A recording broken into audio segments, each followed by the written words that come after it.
New Black Wall Street Book Club. Evan Jefferson, brother, much love. Educating, elevating, because in knowledge is the power and we'll never give it up.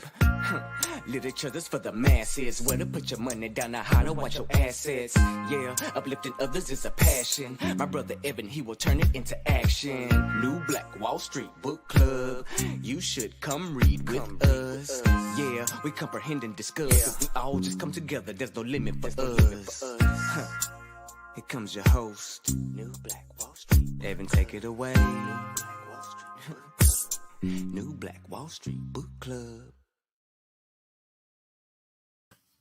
All right, beautiful people, man. Thanks so much for joining us here today on the New Black Wall Street Book Club, where Black folk do read. You put in a book, and we absolutely will find it. I'm your host, ERGJ, your certified global financial educator and CEO of ERGJ Enterprises, international best-selling author of the book, The Black Billionaires Club, which is a study of Black wealth, a study of the 12 richest Black people in the world today and how they built their wealth. And I just truly believe that if you want to be wealthy, that's a big if, by the way, but if you do, I recommend that you study wealthy people. We can find that book by simply going to the website, theblackbillionairesclub.com, theblackbillionairesclub.com. Pick up your copy today. Today's episode is being sponsored by the Black Bazaar, the Afrocentric marketplace, which specializes in Afrocentric home decor, personal care products, also Black art-inspired gifts. You can shop Black with us by simply going to the website, theblackbazaar.com, theblackbazaar.com. Shop Black, buy Black, get you some pretty cool stuff at the Black Bazaar. Again, that's www.theblackbazaar.com. Now, today, guys, we're going to continue our journey into the book Atomic Habits by James Clear. For those over at Instagram, simply here, it's an easy and proven way to build good habits and to break bad ones. And today we're going to be talking about how to make bad habits impossible. Good morning to you, TBD Money. How to make bad habits impossible. Now, this is in the section where we are learning about the third law of behavior change, which is to make it easy. And what we're going to be talking about today is actually how to make something difficult, which would be the bad habit. Make the good habit easy, the bad habit impossible. And chapter 14 is simply, its title is How to Make Good Habits Inevitable and Bad Habits Impossible. New Black Wall Street Book Club. Let's read. In the summer of 1830, Victor Hugo was facing an impossible deadline. 12 months earlier, the French author had promised his publisher a new book, but instead of writing, he spent the year pursuing other projects, entertaining guests, and delaying his work. Frustrated, Hugo's publisher responded by setting a deadline less than 6 months away. The book had to be finished by February of 1831. Hugo concocted a strange plan to beat his procrastination. He collected all of his clothes and asked an assistant to lock them away in a large chest. He was left with nothing to wear except a large shawl. Lacking any suitable clothing to go outdoors, he remained in his study and wrote furiously during the fall and winter of 1830. The Hunchback of Notre Dame was published 2 weeks early on January 14th of 1831. Sometimes success is less about making good habits easy and more about making bad habits hard. This is an inversion of the third law of behavior change. Make it difficult. Everybody put in console, make it difficult. If you find yourself continually struggling to follow through on your plans, then you can take a page from Victor Hugo and make your bad habits more difficult by creating what psychologists call a commitment device. A commitment device. A commitment device is a choice you make in the present that controls your actions in the future. It is a way to lock in future behavior, bind you to good habits, and restrict you from bad ones. When Victor Hugo shut his clothes away so he could focus on writing, he was creating a commitment device. There are many ways to create a commitment device. You can reduce overeating by purchasing food in individual packages rather than in bulk size. I did that the other day. I love Cheez-Its, and I wanted to stop eating them so much. So instead of getting the big box or the family size box because they have more in them, I got the individual packets. And it took me a while to go through those 12 little packets. So I did that. Instead of overeating, I got them in small bunches. I ate them in small sizes. You can voluntarily ask to be added to the ban list as casinos and online poker sites to prevent future gambling sprees. I've even heard of athletes who have to make weight for a competition, choosing to leave their wallets at home during the week before weigh-in so they won't be tempted to buy fast food. As another example, my friend and fellow habit experts Nir Eyal purchased an outlet timer, which is an adapter that he plugged in between his internet router and the power outlet. At 10 p.m. each night, the outlet timer cuts off the power to the router. When the internet goes off, everyone knows it's time to go to bed. Commitment devices are useful because they enable you to take advantage of good intentions before you can fall victim to temptation. Whenever I'm looking to cut calories, for example, I will ask the waiter to split my meal and box half of it to go before the meal is served. If I waited until the meal came out and told myself I'll just eat half, it would never work. The key is to change the task such that it requires more work to get out of the good habit than to get started on it. If you're feeling motivated to get in shape, schedule a yoga session and pay ahead of time. If you're excited about the business you want to start, email an entrepreneur you respect to set up a consulting call. When the time comes to act, the only way to bail is to cancel the meeting, which requires effort and may cost money. Commitment devices increase the odds that you'll do the right thing in the future by making bad habits difficult in the present. Everybody putting comments on commitment device. However, we can do even better. We can make good habits inevitable and make bad habits impossible. Okay, so now the author is going to share with us how to automate a habit and never think about it again. How to automate a habit, everybody putting comments on automate, and never think about it again. John Henry Patterson was born in Dayton, Ohio in 1844. He spent his childhood doing chores on a family farm and working shifts as his father's sawmill. After attending college at Dartmouth, Patterson returned to Ohio and opened a small supply store for coal miners. It seemed like a good opportunity. The store faced little competition and enjoyed a steady stream of customers, but still struggled to make money. That was when Patterson discovered his employees were stealing from him. In the mid-1800s, employee theft was a common problem. Receipts were kept in an open drawer and could easily be altered or discarded. There were no video cameras to review behavior and no software to track transactions. Unless you were willing to hover over your employees every minute of the day or to manage all transactions yourself, it was difficult to prevent theft. As Patterson mulled over his predicament, he came across an advertisement for a new invention called Ritty's Incorruptible Cashier. Designed by fellow Dayton resident James Ritty, it was the first cash register.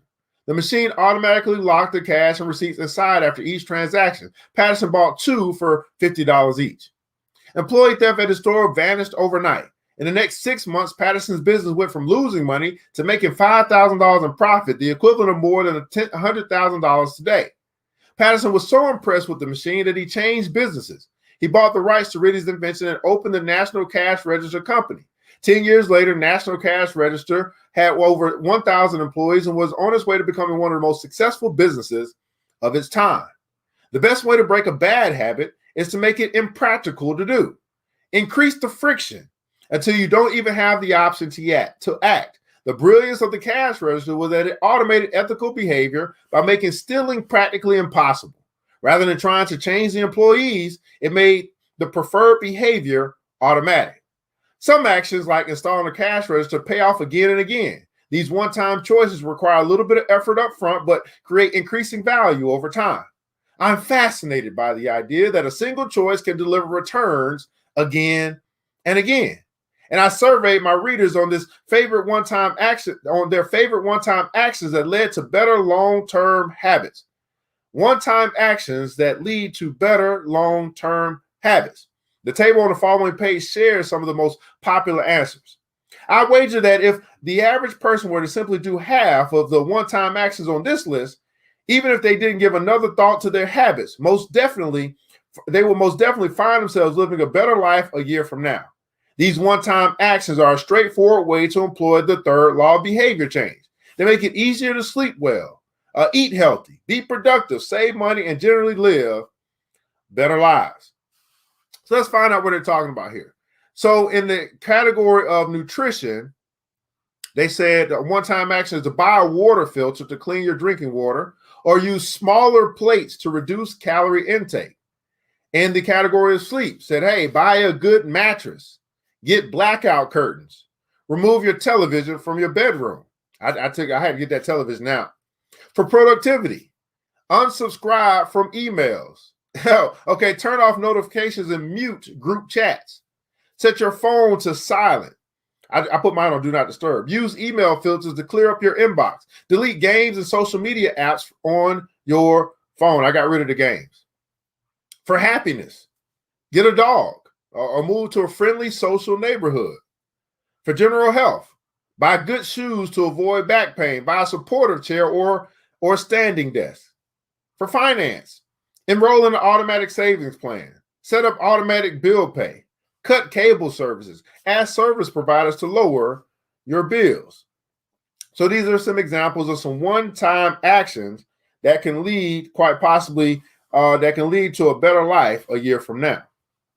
Of course, there are many ways to automate good habits and eliminate bad ones. Typically, they involve putting technology to work for you.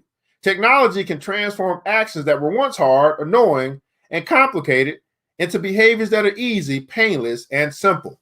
For those that are joining us here live or catching the replay, I'd like to get an idea from you of some way that you can automate or some task that you can use technology to make it easier for you. I'll tell you one way that I'm doing it today is basically to put my calendar into my phone. I mean, I could write it out on the pads and stuff like that, but when I put it in my phone, I could just easily go to it, look at it, and see what I got coming up. So to update my calendar in my phone, so I don't over schedule and I don't miss appointments. Okay, I have to put it in my calendar. This is particularly useful for behaviors that happen too infrequently and to become habitual. Things you have to do monthly or yearly, like rebalancing your investment portfolio, are never repeated frequently enough to become a habit. So they benefit in particular from technology remembering to do them for you. Other examples include medicine. Prescriptions can be automatically refilled.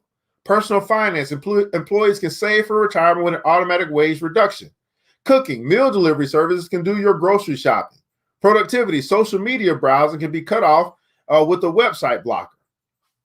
When you automate as much of your life as possible, you can spend your effort on the tasks machines cannot do yet. Each habit that we hand over to the authority of technology frees up time and energy to pour into the next stage of growth. As mathematician and philosopher Alfred North Whitehead wrote, civilization advances by extending the number of operations we can perform without thinking about them. Of course, the power of technology can work against us as well. Binge watching becomes a habit because you have to put more effort into stop looking at the screen than continue doing so. Instead of pressing a button to advance to the next episode, Netflix or YouTube will autoplay it for you. All you have to do is keep your eyes open. Technology creates a level of convenience that enables you to act on your smallest whims and desires. At the mere suggestion of hunger, you can have food delivered to your door. At the slightest hint of boredom, you can get lost in the vast expanse of social media. When the effort required to act on your desires becomes effectively zero, you can find yourself slipping into whatever impulse arises at the moment. The downside of automation is that we can find ourselves jumping from easy task to easy task without making time for more difficult but ultimately more rewarding work. I often find myself gravitating towards social media during any downtime. If I feel bored for just a fraction of a second, I reach for my phone. It's easy to write off these minor distractions as just taking a break, but over time they can accumulate into a serious issue. The constant tug of just one more minute can prevent me from doing anything of consequence. I'm not the only one. The average person spends over 2 hours per day on social media. What could you do with an extra 600 hours per year? During the year I was writing this book, I experimented with a new time management strategy. Every Monday, my assistant would reset the passwords on all my social media accounts, which logged me out on each device. All week, I worked without distraction. On Friday, she would send me the new passwords. I had the entire weekend to enjoy what social media had to offer until Monday morning when she would do it again. If you don't have an assistant, team up with a friend or family member and reset each other's passwords each week. One of the biggest surprises was how quickly I adapted. Within the first week of locking myself out of social media, I realized that I didn't need to check it nearly as often as I had been, and I certainly didn't need it each day. It had simply been so easy that it had become the default. Once my bad habit became impossible, I discovered that I did actually have the motivation to work on more meaningful tasks. After I removed the mental candy from my environment, it became much easier to eat the healthy stuff. When working in your favor, automation can make your good habits inevitable and your bad habits impossible. So again, making your good habits inevitable, your bad habits impossible. It is the ultimate way to lock in future behavior rather than relying on willpower in the moment. By utilizing commitment devices, strategic one-time decisions, and technology, you can create an environment of inevitability, a space where good habits are not just an outcome you hope for, but an outcome that is virtually guaranteed. What's some outcome, guys, that you are looking to get, that you're saying no more just hoping for it and letting just time, whatever the case may be, but something that you really want to get to, accomplish, or whatever. And here's how you can make it virtually guaranteed. Now, here's our summary for today, guys. Here's our takeaway from what we have read today as it relates to how to make good habits inevitable and bad habits impossible. Point number one, the inversion of the third law of behavior change, which is to make it easy. The inversion is to make it difficult. So make your good habits easy, make your bad habits difficult. A commitment device, or point number two, a commitment device is a choice you make in the present that locks in better behavior in the future. A choice you make today, right now, in the present, that locks in better behavior in the future. Now, here's the deal. We all got stuff that is good for us, that we like to do. We also have things in our life that are bad for us that we like to do, right? But when it comes to success, when it comes to fulfillment, when it comes to accomplishment, we may need to reduce some of the stuff that we like to do that's bad for us by making it difficult to do. The ultimate way to lock in future behavior is to automate your habits. The ultimate way to lock in future behavior. What's some future behavior that you want to lock in? Number four, one-time choices like buying a better mattress or enrolling in an automatic savings plan are single actions that automate your future habits and deliver increasing returns over time. And number five, using technology to automate your habits is the most reliable and effective way to guarantee the right behaviors. Using technology to automate your habits is the most reliable and effective way to guarantee the right behaviors. Now, I don't know about you, but I could absolutely do a better job with this thing called behaviors. And we are going to be hopping into the fourth law in our next episode. So law number one was to make it obvious.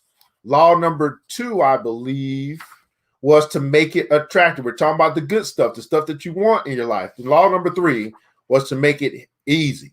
The inverse of that, which comes to your bad habits, is law number one, make it invisible. Law number two, make it unattractive or ugly. And then law number three, make it difficult. So the good stuff we make easy, the bad stuff we make difficult. The good stuff we make attractive, the bad stuff we make unattractive or ugly. The good stuff we make obvious, the bad stuff we make invisible. And so we're going to continue our journey. We're almost done, guys. 30 minutes a day to keep broke and stupid away. We are almost there. Probably got another week and a half left, and we will be finishing this book here. And I think I'm gonna jump into a 7-day devotional for you guys. And I'm waiting on a couple of books to come in that I ordered that will get started with some new studying to improve the way that we think. So we'll also improve the life that we live. This, guys, is New Black Wall Street Book Club, where Black folk do read. You put in a book, and we absolutely will find it. Today's episode is being sponsored by the Black Bazaar, the Afrocentric marketplace, which specializes in Afrocentric home decor, personal care products, and also Black art-inspired gifts. Shop Black with us by simply going to the website, www.theblackbazaar.com, www.theblackbazaar.com. I want you guys to remember this, man, that it takes a village. It starts with us. Let's build as we climb together. We all got, beautiful people. Matter of fact, we really need. And thank God, that's more than enough. Until next episode, you know what time it is. Mr. DJ, hit the music. New black. It's the New Black Wall Street Book Club. With your host, Evan Jefferson. It's time for us to go. Yeah. Now, you ain't got to leave the computer, but we encourage you to get out there and learn and apply all the things you learn at the New Black Wall Street Book Club. Yeah. New Black Wall Street.